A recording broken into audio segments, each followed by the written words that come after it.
कल परसों एक उन्होंने फिर मिसाइल टेस्ट किया जो पाकिस्तान स्पेसिफिक है, अग्नि प्राइम की बात करते हैं। तो इंडिया का जो एक पावर प्रोजेक्शन का वो एजेंडा तो वो चल रहा है, एक तो इंटेलेक्चुअल लेवल पे जो एकेडमिक डिस्कोर्स के अंदर या पॉलिसी इनपुट के अंदर वो एक जो उन्होंने नैरेटिव बिल्ड किया हुआ है कि इंडिया इज ए कोई महत्वाकांक्षा नहीं है। अगर दोनों देशों की फौजों के जखीरे में शामिल बड़े हथियारों की तुलना करें, ग्लोबल फायर आपका जो मशरकी हमसाया है जी, उसका डिफेंस बजट इस वक्त दुनिया में चौथा सबसे बड़ा दफाई बजट है। इसको कंटेक्चुअलाइज करें कि जो बड़ी ताकतें हैं जिनमें आप समझें कि फ्रांस और बरतानिया से ज़्यादा इस वक्त भारत जो है डिफेंस बजट पे खर्च कर रहा है। साल 1962 की जंग के बाद चीन ने वियतनाम के खिलाफ ही बस एक जंग लड़ी थी जिसमें उसकी हार हो गई थी, लेकिन भारत तो पाकिस्तान के खिलाफ 3 जंग लड़ चुका। दोस्तों, पाकिस्तान की मीडिया में आए दिन हिंदुस्तान में चल रहे किसी न किसी खबर को लेकर चर्चाएं काफ़ी तेज होते रहती हैं। जैसा कि आप इस क्लिप में देख रहे होंगे, पाकिस्तान की मीडिया हिंदुस्तान में होने वाले हर एक हलचल पर नज़दीक से निगाह रखती है और इसके बारे में वो बात करते हैं और पाकिस्तान से रिलेट करने की कोशिश करते हैं कि पाकिस्तान और हिंदुस्तान में इतना अंतर क्यों और कैसे है। और मेरा काम है पाकिस्तान में हो रहे हलचल को आपके सामने प्रेजेंट करना। तो अगर आपको ये वीडियो अच्छा लगे तो वीडियो को लाइक कर दीजिएगा, इसे अपने लोगों में शेयर कर दीजिए और अगर आपने अभी तक हमारे चैनल को सब्सक्राइब नहीं किया है तो चैनल को सब्सक्राइब जरूर कर लीजिएगा। तो चलिए सुनते हैं इस पूरी परिचर्चा को। दोनों ही मौक़ों पर चीन की सेना को पीछे हटना पड़ा। इसके 20 साल बाद यानी 1987 में अरुणाचल प्रदेश में दोनों देशों की सेनाएं आमने सामने आ गई और इंडियन आर्मी ने ऑपरेशन फाल्कन चलाते हुए चीन को चौंकाते हुए अपनी पोजीशन मजबूत कर ली और चीनी सेना वापस।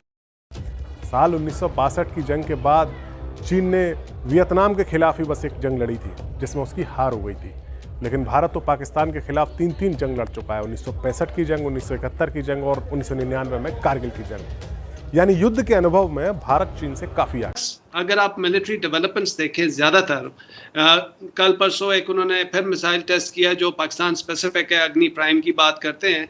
तो इंडिया का जो एक पावर प्रोजेक्शन का वो एजेंडा तो वो चल रहा है, एक तो इंटेलेक्चुअल लेवल पे जो एकेडमिक डिस्कोर्स के अंदर या पॉलिसी इनपुट के अंदर वो एक जो उन्होंने नैरेटिव बिल्ड किया हुआ है कि इंडिया इज एमर्जिंग पावर और उनके पास देखिए क्या है और बाकी दुनिया भी आके बड़ी willingly because of economic reasons और security strategic interest help out कर रही है इंडिया को, तो उनको एक फ़ायदा तो वो हो रहा है। लेकिन जो सही मानों में जो डेवलपमेंट्स अगर वो हो रही हैं वो मिलिट्री डेवलपमेंट जो ज़्यादा पाकिस्तान स्पेसिफिक है, तो डेफिनेटली हमें ये जो जितनी भी डिबेट होती है इसके अंदर ज़्यादा इंटेंगल होके हम उसका कोर वो नहीं भूलना चाहिए कि जो एक्चुअल उनकी मिलिट्री डेवलपमेंट्स हो रही हैं वो पाकिस्तान के अगेंस्ट हो रही हैं और वो हमारे सिक्योरिटी इंटरेस्ट को हार्म करेंगी। और बिल्कुल सही कहा मोहम्मद अली साहब ने कि अगर आप 3 ममालिक का मुवाजना कर ले, पाकिस्तान, ईरान और भारत, इस वक्त भारत का जो देखिए, मैं पाकिस्तान आर्म्स रेस में नहीं पड़ सकता इंडिया के साथ, लेकिन हमें इंश्योर करना है कि एक हमारा डिटरेंस हो, conventional as well as strategic. अब इसमें ये देखिए कि पाकिस्तान जो है इस वक्त वो मैं फिगर्स देख रहा था कि $13,400 पर सोल्जर खर्च करता है। बिल्कुल। अच्छा जी, इंडिया जो है वो 42,000, बिल्कुल उन्होंने सही बात की है मोहम्मद अली साहब, $42,000 खर्च कर रहा है। ईरान जो है जी वो $23,000 खर्च कर रहा है।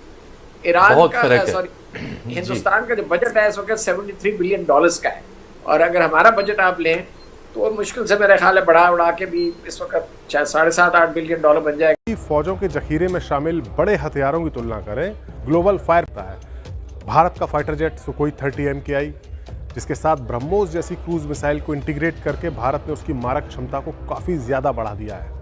वो चीन पर काफ़ी भारी पड़ सकता है। भारत की अग्नि मिसाइल को चीन काफ़ी डर की नज़र से देखता है क्योंकि अग्नि मिसाइल चीन के भीतर काफ़ी भीतर घुसकर हमला करने पर सक्षम है गई थी। लेकिन अब भारत और चीन के बीच अगर जंग होती है तो ऐसे में इंडियन नेवी का भी रोल काफ़ी इंपॉर्टेंट होगा।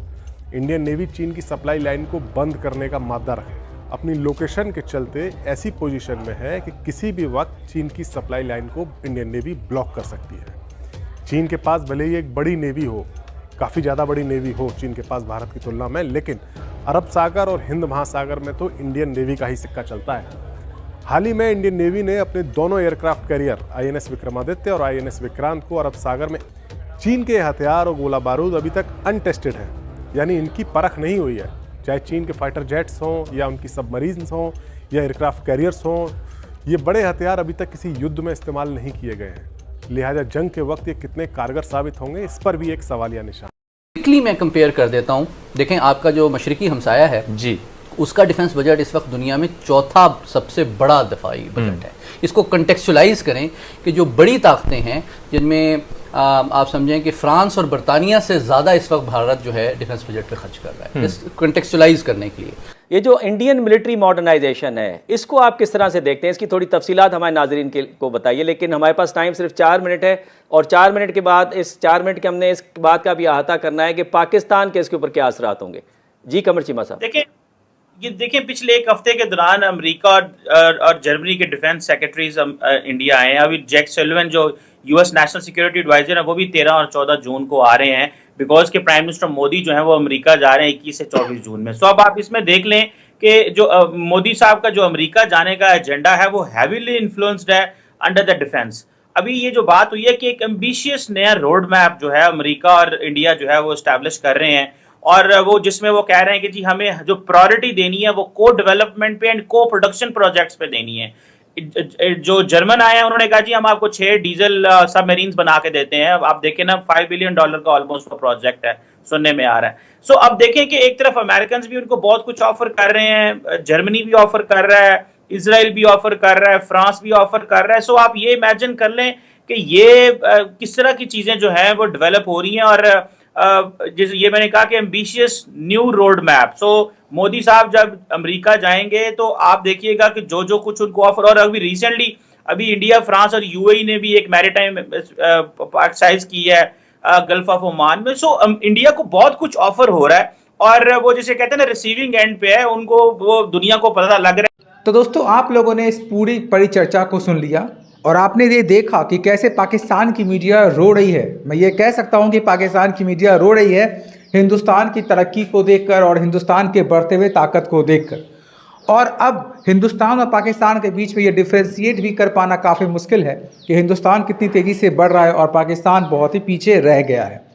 तो अब आप क्या सोचते हैं इस पूरे टॉपिक के बारे में जिस पे ये पाकिस्तान की मीडिया चर्चा कर रही थी? आपका जो भी कमेंट हो या जो भी वक्तव्य हो आपका, कमेंट बॉक्स में कमेंट करके हमें ज़रूर बताइए। धन्यवाद।